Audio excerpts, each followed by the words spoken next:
महाराष्ट्र में करीब 10 दिनों तक चला सियासी ड्रामा अंतिम दौर में है। महाविकास आघाड़ी सरकार से बगावत करने वाले एकनाथ शिंदे को मुख्यमंत्री बनाया जा चुका है। देवेंद्र फडणवीस के नाम की चर्चा के बीच शिंदे के नाम के ऐलान ने सभी को हैरान कर दिया। हालांकि अगर बड़ी तस्वीर देखें तो भारतीय जनता पार्टी ने एक तीर से दो नहीं बल्कि कई शिकार किए हैं। इसका ताजा सियासी घटनाक्रम में बीजेपी को हुए फायदे को हम विस्तार से आपको बताते हैं कि क्या-क्या फायदा इस एक कदम से बीजेपी को हुआ है।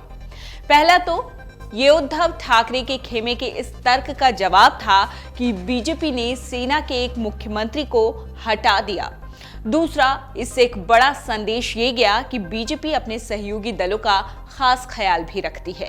साथ ही पार्टी इसकी मदद से आगामी बीएमसी चुनाव में बड़ा सियासी खेल भी कर सकती है।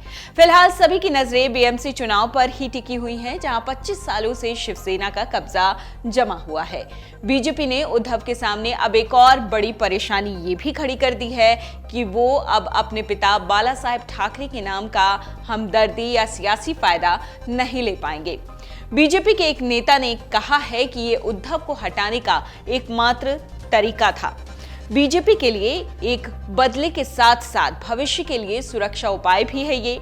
अब शिंदे शिवसेना में बाल ठाकरे की विरासत को आगे बढ़ाएंगे। वो बीजेपी के लिए भी वफादार रहेंगे क्योंकि उन्हें आगे राजनीतिक और कानूनी जंग में बीजेपी का समर्थन चाहिए।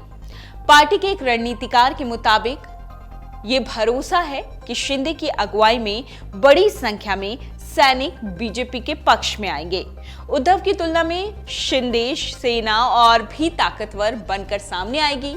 साथ ही लोकसभा चुनाव और विधानसभा चुनाव, इन दोनों चुनावों में ज्यादा वक्त बाकी नहीं रह गया है। ऐसे में शिवसेना को समय पर उबरने में भी मुश्किल नहीं होगी।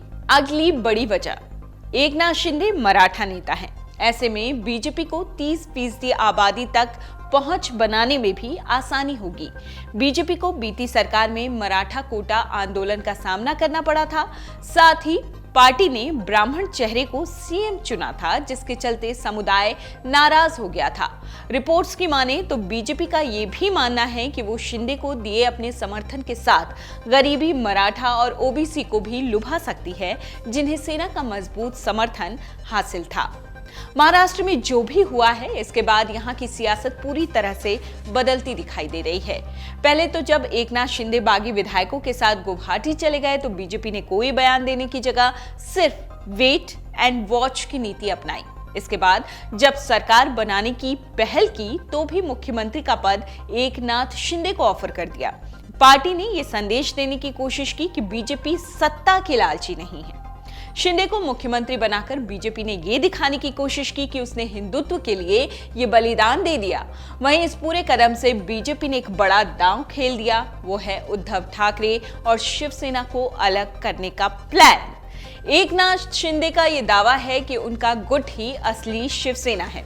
वहीं अपने विश्वास पात्रों की बगावत के बाद गिने चुने नेताओं के साथ उद्धव ठाकरे फिलहाल बेहद कमजोर पड़ते दिखाई दे रहे हैं। तो बीजेपी के इस प्लान ने किस तरीके से किया है काम, हमने आपको बखूबी बताया। डाउनलोड करें अमर उजाला ऐप और पाएं खबरें लगातार। अगर आप ये वीडियो YouTube पर देख रहे हैं तो हमारे चैनल को सब्सक्राइब करें और बेल आइकन को दबाना ना भूलें। अगर आप Facebook पर ये वीडियो देख रहे हैं तो हमारे पेज को लाइक करें।